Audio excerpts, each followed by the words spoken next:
आदरणीय श्री रामनाथ कोविंद जी, उपराष्ट्रपति श्री एम वेंकैया नायडू जी, प्रधानमंत्री श्री नरेंद्र मोदी जी, लोकसभा के स्पीकर श्री ओम बिरला जी, चीफ जस्टिस एन.वी. रमन्ना जी, सम्मानित सांसदगण, अन्य महानुभावों, देवियों और स्वजनों तथा मेरे प्यारे देशवासियों, सभी को जोहार।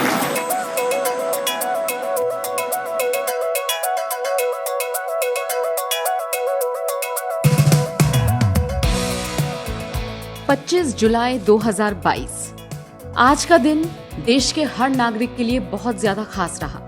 और ऐसा इसलिए क्योंकि देश को अगला राष्ट्रपति जो मिल गया है। जी हाँ, द्रौपदी मुर्मू ने 15वें राष्ट्रपति के तौर पर शपथ ले ली है। राष्ट्रपति द्रौपदी मुर्मू ने अपने संबोधन की शुरुआत जोहार शब्द से की और उसके बाद से ही हर कोई इस शब्द का मतलब जानना चाह रहा है। आपको बता दें, द्रौपदी मुर्मू ने अपने संबोधन को शुरू करते हुए कहा, जोहार, नमस्कार। मैं भारत के समस्त नागरिकों की आशा, आकांक्षा और अधिकारों की प्रतीक इस पवित्र संसद से सभी देशवासियों का पूरी विनम्रता से अभिनंदन करती हूँ। आपकी आत्मीयता, विश्वास और आपका सहयोग मेरे लिए इस नए दायित्व को निभाने में मेरी बहुत बड़ी ताकत होंगी।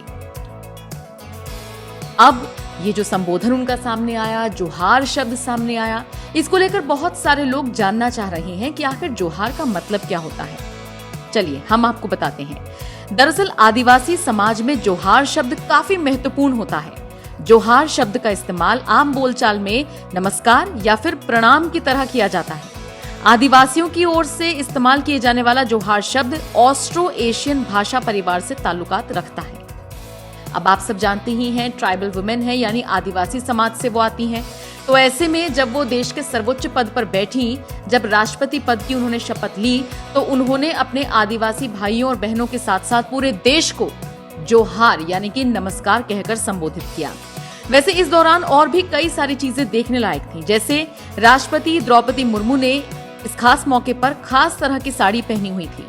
उन्होंने जिस साड़ी को पहनकर शपथ ग्रहण किया उसे पारंपरिक संथाली साड़ी कहा जाता है। ये साड़ी उनकी भाभी सुकरी टुडू लेकर दिल्ली गई हुई थी। पहले ही सुकरी ने बता दिया था कि वो अपनी ननद के लिए ये साड़ी लेकर जा रही हैं और वो चाहती थी कि भाभी यही साड़ी पहने। हुआ भी यही, द्रौपदी मुर्मू ने अपनी भाभी द्वारा लाई गई साड़ी को ही पहना। कुल मिलाकर देखा जाए तो द्रौपदी मुर्मू ने सारी परंपराओं को निभाते हुए अपना संबोधन दिया। चलिए आपको जाते जाते सुनवाते हैं राष्ट्रपति द्रौपदी मुर्मू का संबोधन। आप बताइएगा जोहार शब्द के बारे में जानकर आपको कैसा लगा।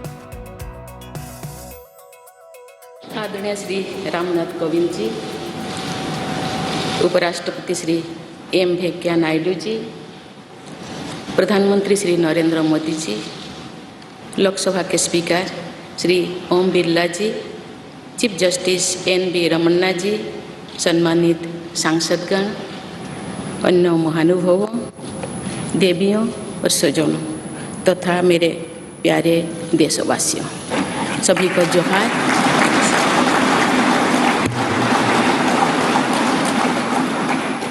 भारत के सर्वोच्च संवैधानिक पद पर निर्वाचित करने के लिए मैं सभी सांसदों और सभी विधानसभा सदस्यों का हार्दिक आभार व्यक्त करती हूँ।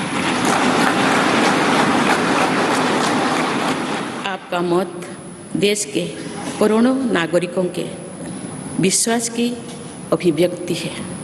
मैं भारत के समस्त नागरिकों की आशा, आकांक्षा और अधिकारों की प्रतीक इस पवित्र संसद से सभी देशवासियों का पूरी विनम्रता से अभिनंदन करती हूँ।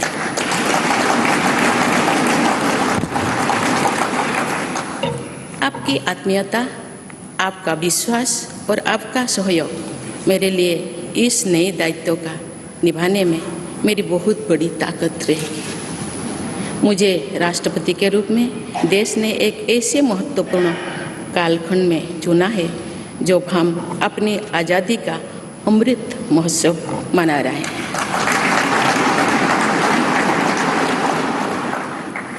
आज से कुछ दिन बाद ही देश अपनी स्वाधीनता के 75 वर्ष पूरी करेगा। ये भी एक संयोग है कि जब देश अपनी आज़ादी के 50वें बस का पर्व मना रहा था, तभी मेरे राजनीतिक जीवन की शुरुआत हुई थी। और आज आज़ादी के 75वें वर्ष में मुझे ये नया दायित्व मिला है। ऐसे ऐतिहासिक समय में जब भारत अगले 25 वर्षों के विजन को हासिल करने के लिए पूरी ऊर्जा से जुटा हुआ है, मुझे ये जिम्मेदारी मिलना मेरा बहुत बड़ा सौभाग्य है। मैं देश की ऐसी पहली राष्ट्रपति भी हूँ जिसका जन्म आज़ाद भारत में हुआ है।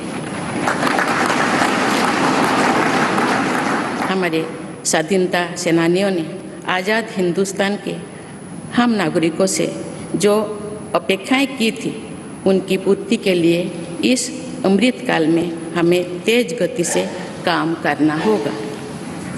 इन 25 वर्षों में अमृत काल की सिद्धि का रास्ता 2 पटरियों पर आगे बढ़ेगा, सबका प्रयास और सबका कर्तव्य।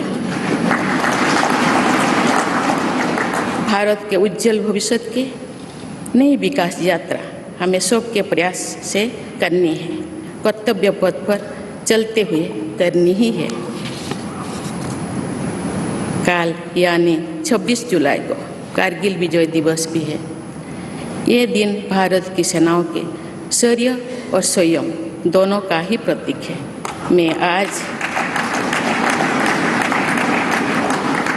मैं आज देश की सेनाओं को तथा देश के समस्त नागरिकों को कारगिल विजय दिवस की अग्रिम शुभकामनाएं देती हूँ।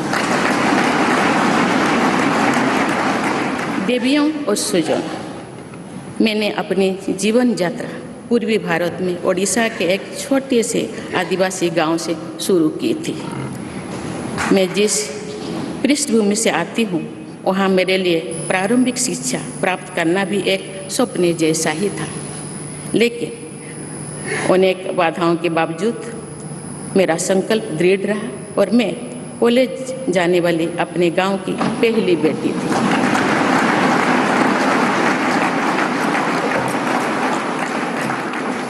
मैं जनजातीय समाज से हूँ और वार्ड काउंसिलर से लेकर भारत की राष्ट्रपति बनने तक का अवसर मुझे मिला है। ये लोकतंत्र की जननी भारतवर्ष की महानता है। ये हमारे लोकतंत्र की ही शक्ति है कि उसमें एक गरीब घर के पैदा होने बेटी, दूर सुदूर आदिवासी क्षेत्र में पैदा हुई बेटी भारत के सर्वोच्च संवैधानिक पद तक पहुंच सकती है।